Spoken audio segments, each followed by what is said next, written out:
Praise the lord. యేసుక్రీస్తు ప్రభు వారి శ్రేష్టమైన నామములో మీకు అందరికీ శుభాలు, వందనాలు.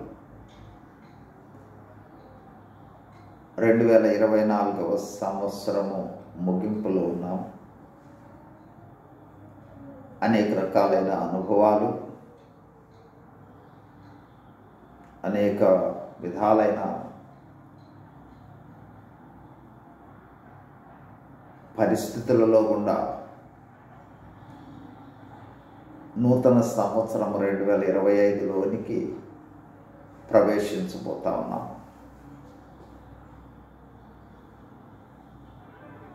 అయితే ప్రాముఖ్యమైన విషయము, నూతన సంవత్సరాన్ని గురించి మనందరికీ అనేక విధాలైన ఆశలు, అనేక విధాలుగా ఆలోచనలు, భవిష్యత్తు ఏ విధంగా ఉండబోతూ ఉంది, ఈ పరిస్థితులు ఏ విధంగా ఉండబోతూ ఉన్నాయి, ఒకవేళ 24లో వచ్చిన సమస్యలు 25లో తీరబోతున్నాయా, కష్టాలు తీరబోతున్నాయా, ఇట్లా అనేక సమస్యలలో అనేక విధాలుగా ఆలోచనలు కలిగి ఉండటం అనేది సహజమైన విషయమే. అయితే ఈ సమయంలో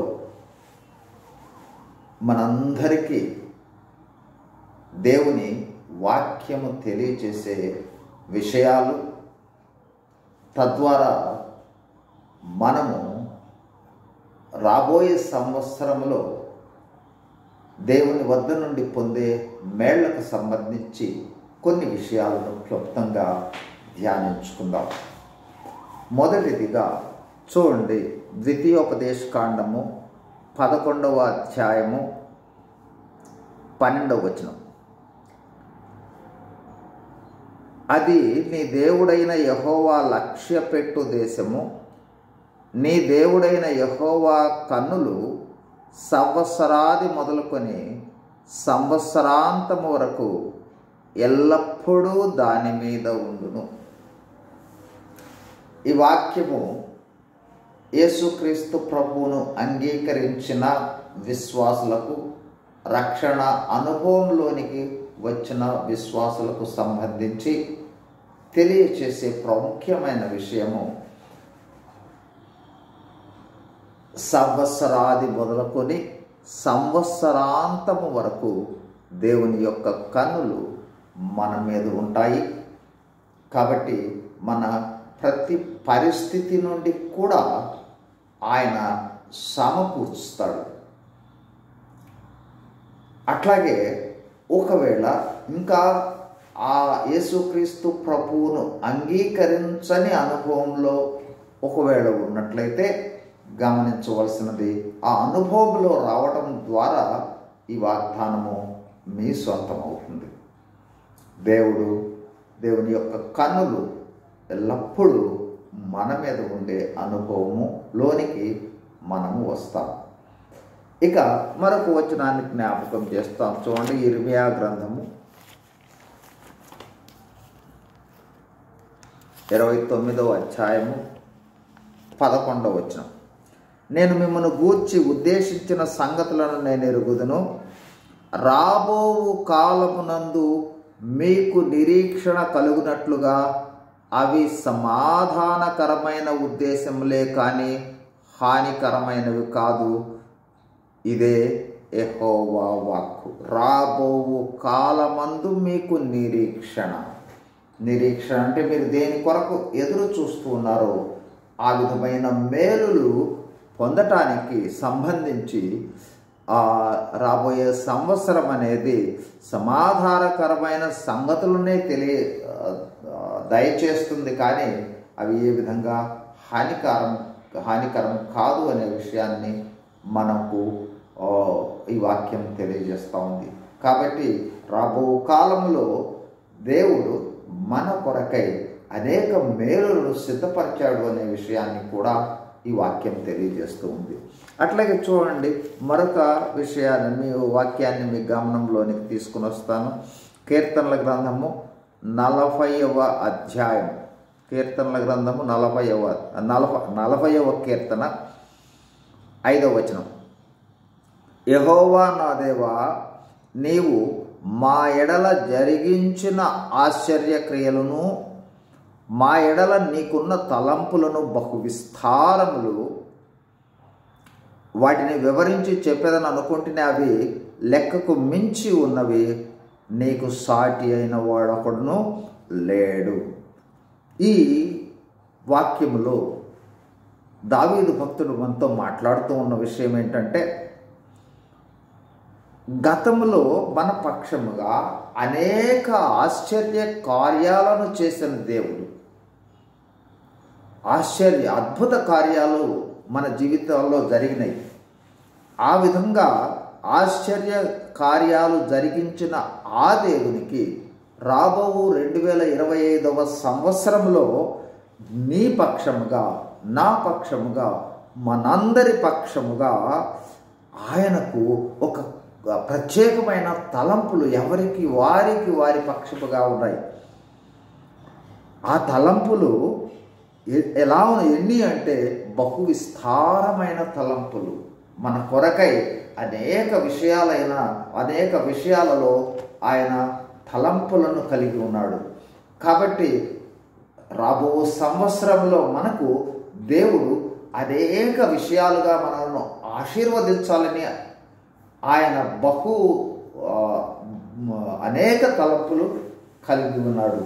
కాబట్టి నూతన సంవత్సరంలో దేవునికి మనందరి పక్షముగా మనం వెళుతూ ఉన్న ప్రతి పరిస్థితిలో నుండి సమకూర్చి మనల్ని ఆశీర్వదించుట కొరకై ఆయన అనేక తలంపులను కలిగి ఉన్న దేవుడు. కాబట్టి నూతన సంవత్సరం మనందరికీ కూడా అనేక రకాలుగా ఆశీర్వాదకరంగా ఉండబోతూ ఉన్నది అనే విషయాన్ని ఈ వాక్యము జ్ఞాపకం చేస్తూ ఉంది. అయితే ఈ సమయంలో మనందరికీ జ్ఞాపకం చేసే మరొక అత్యంత ప్రాముఖ్యమైన వచనాన్ని మీ గమనంలోకి తీసుకుని వస్తాను. రోమీయులకు రాసిన పత్రిక 8వ అధ్యాయము 28వ వచనం, దేవుని ప్రేమించు వారికి అనగా ఆయన సంకల్పం చొప్పున పిలువబడిన వారికి మేలు కలుగుటకై సమస్తమును సమకూడి జరుగుచున్నవని ఎరుగుదుము. గమనించారా ఈ వాక్యాన్ని? దేవునిని ప్రేమించు వారికి అనగా ఆయన సంకల్పము చొప్పున పిలువబడిన నీకు, నాకు, మనందరికీ కూడా, అనగా ఆయన సంకల్పం చొప్పున పిలువబడిన వారికి మేలు కలుగుటకై సమస్తము సమకూడి జరుగుతున్నది. కాబట్టి రాబో 25వ సంవత్సరంలో మీరు ఏ పరిస్థితిలో ఉన్నా కూడా, ఏమి విధమైన అనుభవాలలో కూడా వెళుతూ ఉన్నా కూడా మీ కొరకై ఆయన మేలు సిద్ధపరచి ఉంచాడు. అది మేలుకరమే, అది ఆశీర్వాదకరమే, అది దీవెనకరమే. కాబట్టి ఆ విధమైన నూతన సంవత్సర దీవెనలను మన కొరకై సిద్ధపరిచి ఉంచాడు. అయితే ఆ సిద్ధపరిచి ఉంచిన ఆ దీవెనలను పొందుకోవడానికి అవసరమైన ప్రాముఖ్యమైన విషయం ఇక్కడ తెలియజేస్తూ ఉన్నది. పౌలు భక్తుడు తెలియజేస్తూ ఉన్నది, దేవునిని ప్రేమించు వారికి. దేవునిని ప్రేమించువానిగా నీవు ఉన్నావా? నీ ప్రతి పరిస్థితి నుండి సమకూర్చబడతావు, ప్రతి క్లిష్ట పరిస్థితి నుండి సమకూర్చబడతావు, ప్రతి దీనకరమైన స్థితి నుంచి కూడా లేవనెత్తబడతావు, ప్రతి దుఃఖపరమైన పరిస్థితి నుండి సమకూర్చబడతావు. అంతకు మించి ప్రాముఖ్యమైన విషయం ఏంటంటే ఆయన కన్నులు మన మీదే ఉంటాయి, సంవత్సరాంతం మొదలుకొని సంవత్సర ప్రారంభం నుండి సంవత్సరాంతం వరకు. కాబట్టి ఆ విధమైన ధన్యకరమైన అనుభవాన్ని దేవుడు నీ కొరకు, నా కొరకు, మనందరి కొరకు, సమస్త మానవాళి కొరకు మేలు చేయాలని ఉద్దేశించి మనందరి జీవితంలో 2025వ సంవత్సరము మనకు ఇవ్వబోతూ ఉన్నాడు. కాబట్టి ఈ సమయంలో మనము ఏ విధంగా ఉండాలి అన్నట్లయితే మనము దేవునిని ప్రేమించేవారుగా ఉండాలి. దేవుడిని ప్రేమించటం అంటే ఏమిటి? చాలాసార్లు మనకి ఇది ఒక ప్రశ్న. దేవుడిని ప్రేమించటం అంటే ఏంటి? చూడండి, యోహాను భక్తుడు 1 యోహాను పత్రిక 5వ అధ్యాయము 3వ వచనంలో వ్రాస్తాడు. చూడండి,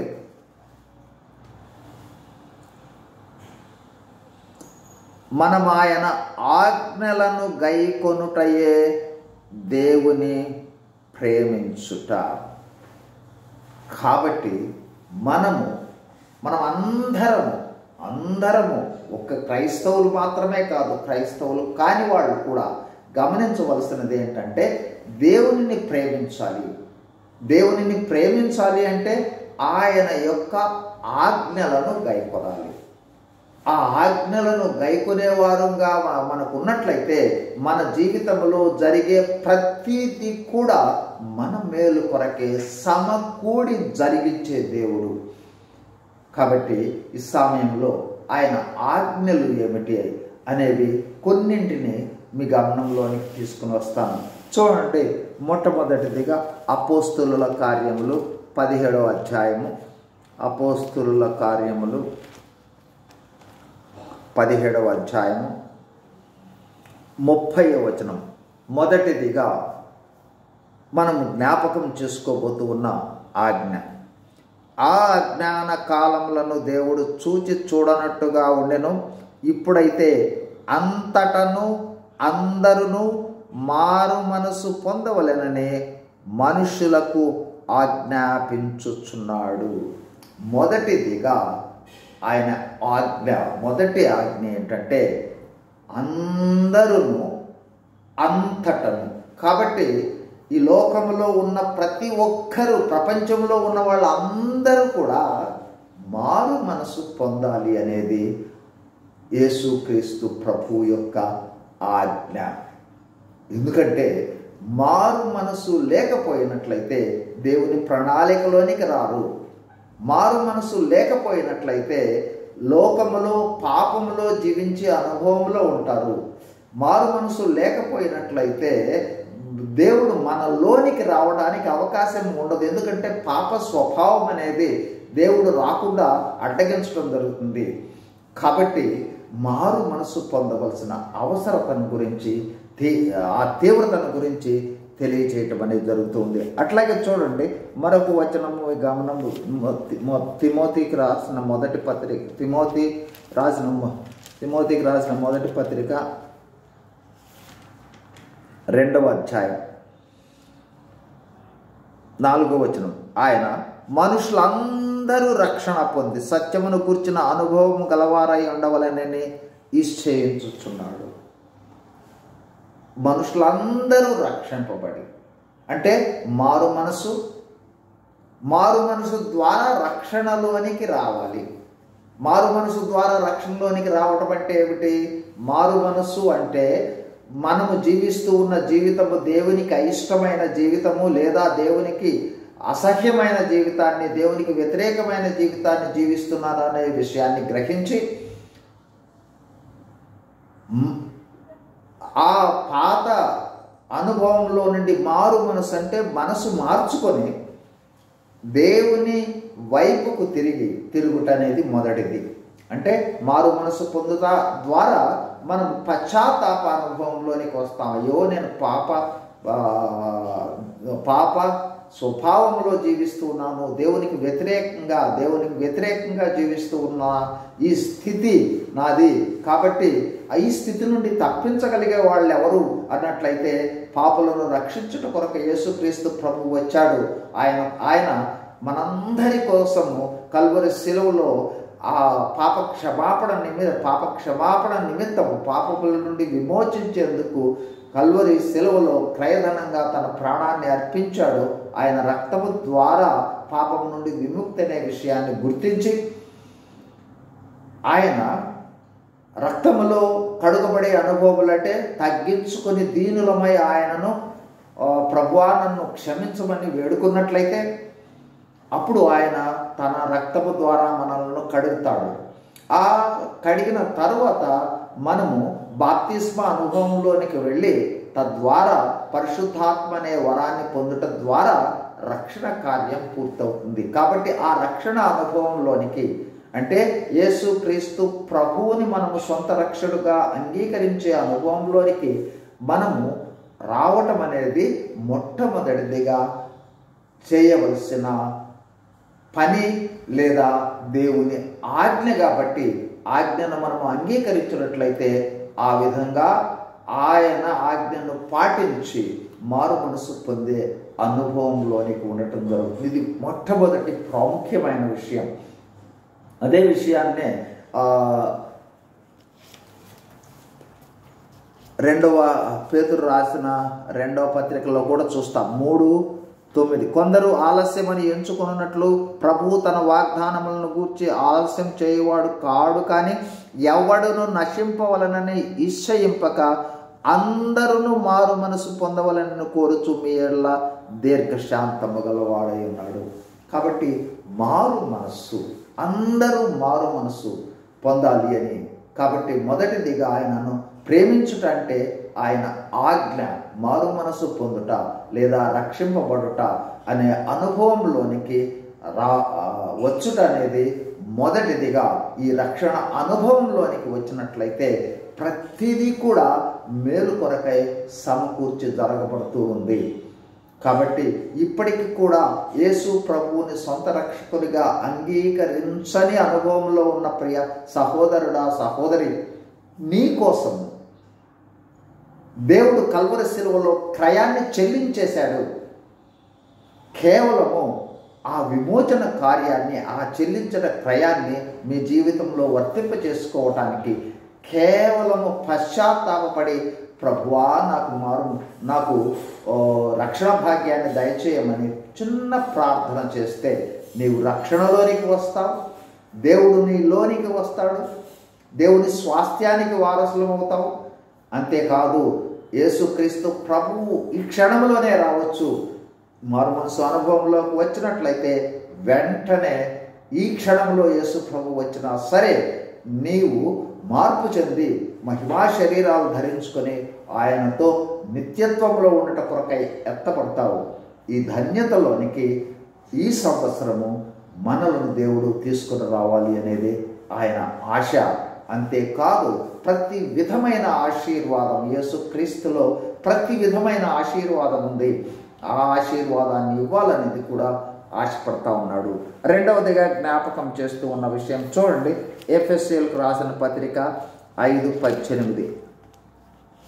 ఎఫెసీ 5:18.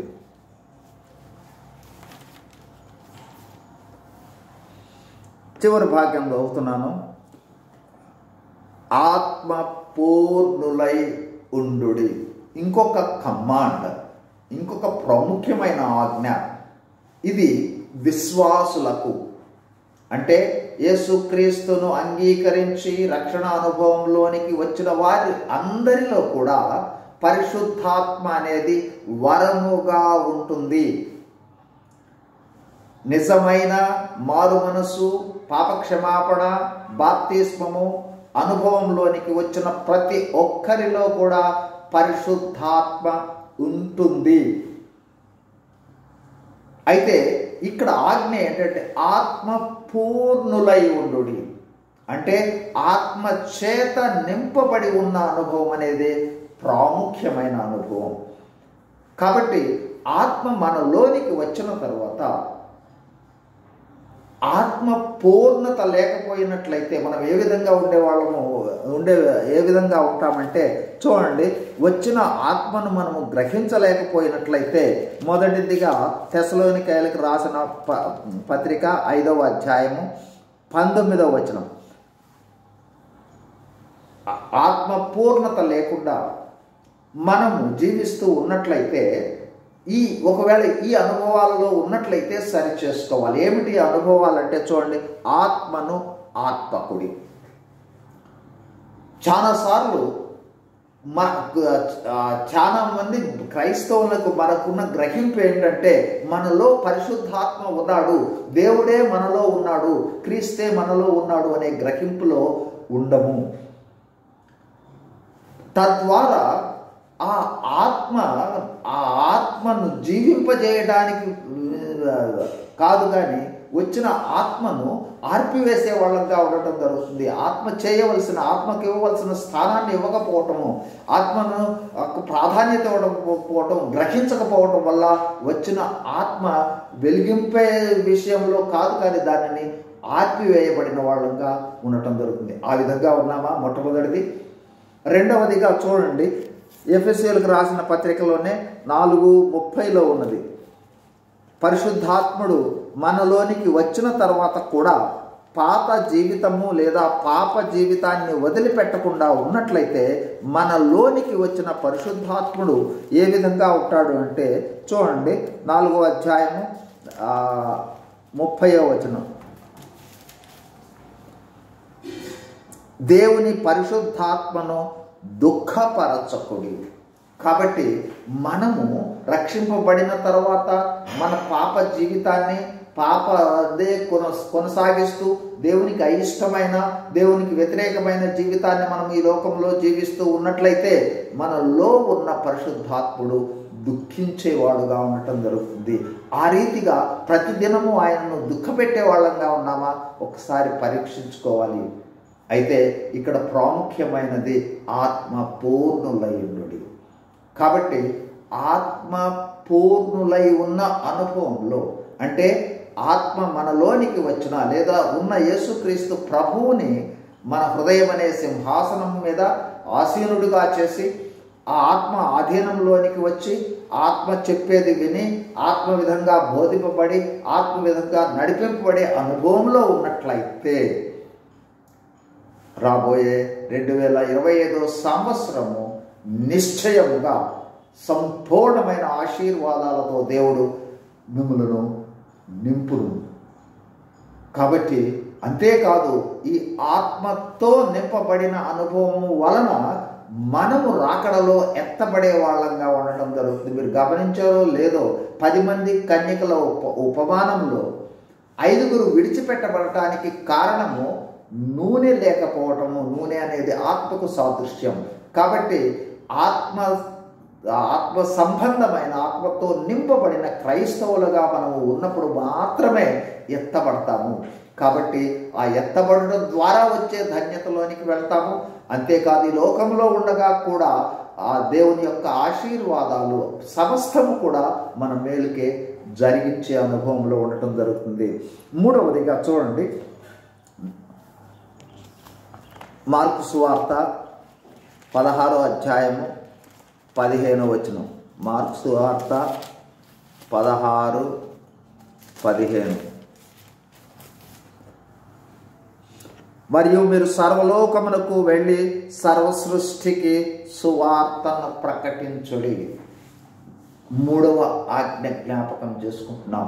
మీరు సర్వలోకమునకు వెళ్ళి, రక్షింపబడిన ప్రతి విశ్వాసి, యేసుక్రీస్తు ప్రభువును అంగీకరించిన ప్రతి క్రైస్తవునికి దేవుడిస్తూ ఉన్న ఆజ్ఞ, మీరు సర్వలోకమునకు వెళ్ళి సర్వ సృష్టికి సువార్తను ప్రకటించుడి.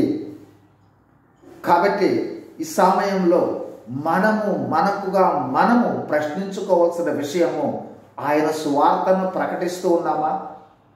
సువార్త అనగా మన పాపముల నిమిత్తమై యేసుక్రీస్తు ప్రభువు మరణించాడని, అదేవిధంగా సమాధి చేయబడ్డాడని, 3వ దినమున లేపబడ్డాడనే ఆ సువార్తను, అదేవిధంగా ఎవరైతే పాపమునకు మరణించి పాప జీవితానికి సమాధి చేయబడి నూతన జీవితం జీవిస్తారో, నూతన అనుభవంలోనికి వస్తారో వారు రక్షింపబడతారని, ఈ విధమైన సువార్తను మనము ప్రకటించాలి. యేసుక్రీస్తు ప్రభువును గురించి నా సువార్తను ప్రకటిస్తూ ఉన్నామా?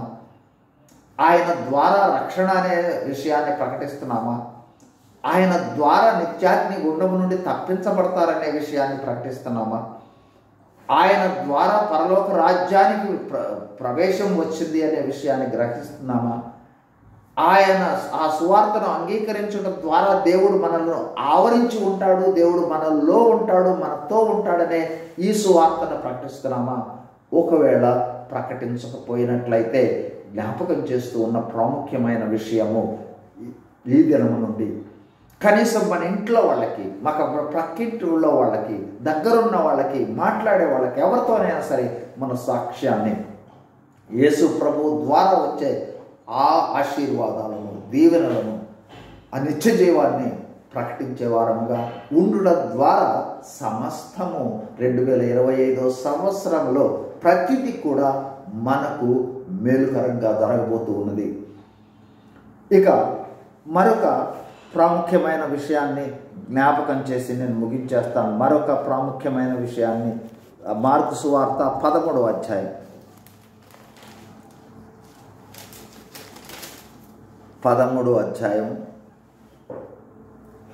32-33 వచనాలు.